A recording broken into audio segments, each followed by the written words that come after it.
अस्सलामुअलैकुम, मैं हूं तहनीना शेख।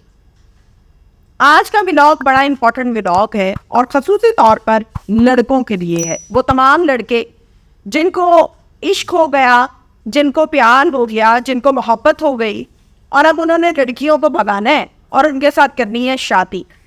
तो अब आगे होगा क्या? ये इश्क जो है वो कहाँ जाके ख़त्म होगा?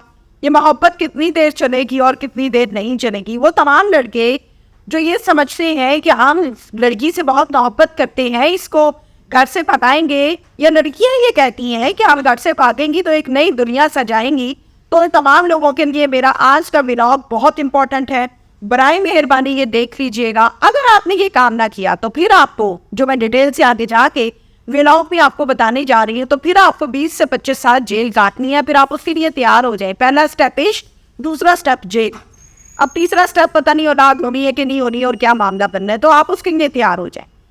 हम अपने इम्पॉर्टेंट तरीन कंटेंट की तरफ आते हैं जो बहुत इम्पॉर्टेंट है। मैंने चूँकि मेरा आना जाना जो है मुख्तलिफ पुलिस स्टेशन में रहता है, और जब मैं पुलिस स्टेशन में जाती हूँ तो ज़ाहिर है मैं देख रही होती हूँ कि क्या मामला हैं, किस तरह से हैं।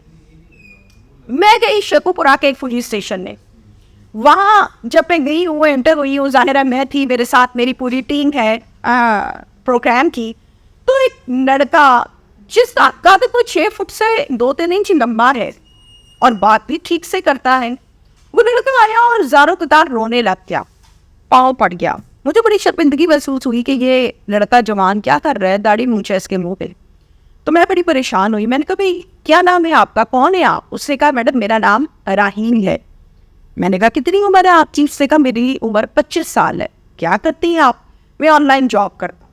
जो उनकी स्पीकिंग पावर थी, जो वोकल था, और जो वे ऑफ टॉकिंग था, जो बॉडी लैंग्वेज थी, उससे लगता था कि yes he is professional boy. मैंने कहा अच्छा क्या हुआ, क्या है, क्यों रो रहे हो? उसने मुझे कहा कि मुझे एक लड़की से, मैं एक ऑनलाइन जॉब करता हूँ, तो एक लड़की थी, उसको मेरी आवाज़ से मोहब्बत हो गई, और इतनी मोहब्बत हो गई कि वो कहने लगी। ये मोहब्बत कुछ ही दिनों में हमारी गुफ्तगू स्टार्ट हुई और फिर ये गुफ्तगू हमारी प्यार मोहब्बत में तब्दील हो गई। मैंने कहा अच्छा थे। फिर ये हुआ कि हम लंबी बातें करने लगे और लड़की ने कहा कि मैं अब तुम्हारे बगैर नहीं रह सकती, मैं मर जाऊँगी, मेरे से शादी करो। मैंने कहा ओके। फिर मैंने अपनी फैमिली को मनाया, बताया कि यहाँ मैं शादी करना चाहता हूँ, तो आप यहाँ शादी मेरी कर दें। तो मेरी फैमिली एग्री ना हुई। लड़के की फैमिली, राहील की फैमिली सेम। सबा की बात करें तो सबा की फैमिली भी एग्री नहीं हुई। लड़की का नाम यहाँ पर सबा है और सबा की उम्र है तकरीबन 21-22 साल। अब दोनों की फैमिलीज एग्री नहीं हो रही हैं और दोनों जो हैं शादी भी करना चाहते हैं। तो इन दोनों ने मिलकर के प्लान किया कि चलो घर से भागते हैं। सबा इस पर एग्री थी। सबा आ गई बाहर, पॉइंट इन्होंने एग्जैक्ट अपना सेट किया और राहील भी वहां पर चला गया। सबा को भगाया, ले गया, जाके कोर्ट मैरिज की और अलहदा एक घर में रख लिया।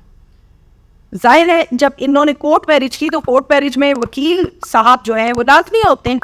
वकील साहब के मशवरे से ये कोर्ट मैरिज हुई।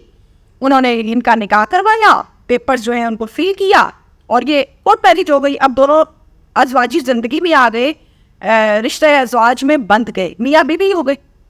ओके।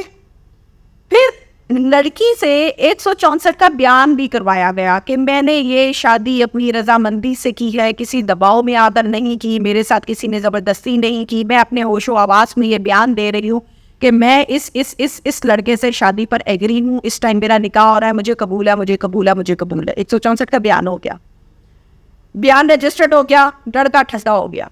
अब मैं सेफ हूँ, अब कुछ नहीं होता। अब इसी दौरान लड़की वालों के वालिद ने, लड़की के सबा के वालिद ने FIR कटवाई कि मेरी बच्ची घर से गायब है और इस तरह से मेरी बच्ची बराए मेहरबानी पुलिस बरामद करवा के दे।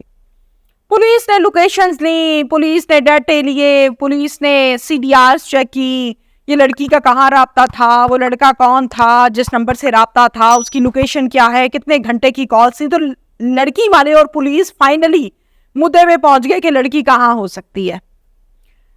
पुलिस गई, लड़की को बरामद करवा दी। कुछ ही दिन के बाद लड़की वापस आ गई, यानी कि पुलिस बरामद करवा लाई लड़की को। अब पुलिस स्टेशन में लड़की है, पुलिस स्टेशन में लड़की की फैमिली है, पुलिस स्टेशन में राहील है और SHO साहब है। लड़की को उसके वालिदैन ने इस किस्म की ब्रीफिंग दी, माइंड मेकअप किया कि ये खराब लड़का है, तुम्हारी तरह और लड़कियां भी इसने फंसाई हैं, ये और न जाने इसके अलावा क्या क्या उसको कहते रहे। लड़की ने ज़ेन बदल लिया। लड़की कहती है जी वाकई मेरे साथ ज्यादती हुई है। अब क्या हुआ, अब लड़की एक बयान दे रही है जज साहब को, जिसमें लड़की ये कहती है कि मेरे साथ, मुझे इस लड़के ने अगवा किया है, मुझे इस लड़के ने इस्तेमाल किया है इतने दिन, और मेरे साथ ये जिना बिल जबर करता रहा और मैं इसके लिए एग्री नहीं थी।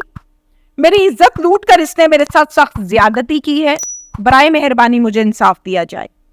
इस लड़के ने मुझे अगवा किया है, मेरे साथ कोई शादी नहीं हुई, और जो कुछ भी आपके सामने कागजात की शक्ल में पेश किया जा रहा है ये सब गन पॉइंट पर हुआ।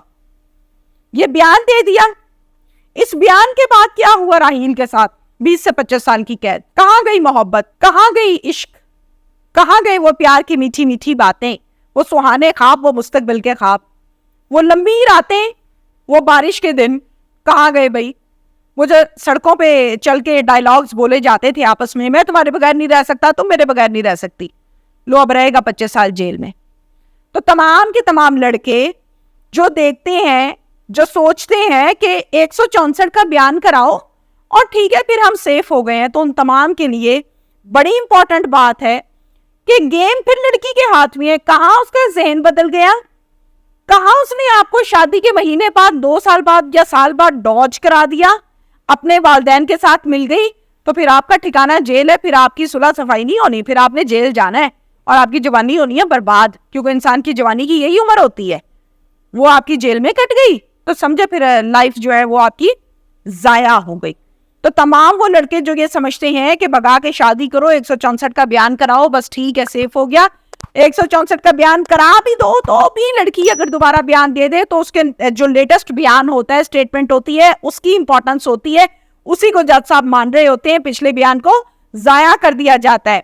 मैं फैक्ट्स एंड फिगर्स के साथ नहीं बल्कि एक रफली आइडिया के साथ आपको बताऊंगी कि एक ऐसे केस में जज साहब ने आईओ से पूछा कि तुम कैसे कह रहे हो कि ये लड़की कह रही है कि मैं एग्री नहीं थी, मेरे साथ जिना हुआ, या मेरे साथ मुझे भगाकर शादी की गई है, या मुझे अगवा कर लिया गया, मैं कैसे मान लूं? इसी लड़की ने यह बयान दिया है कुछ दिन पहले कि मैं शादी के लिए एग्री हूं, अपनी मर्जी से शादी कर रही हूं।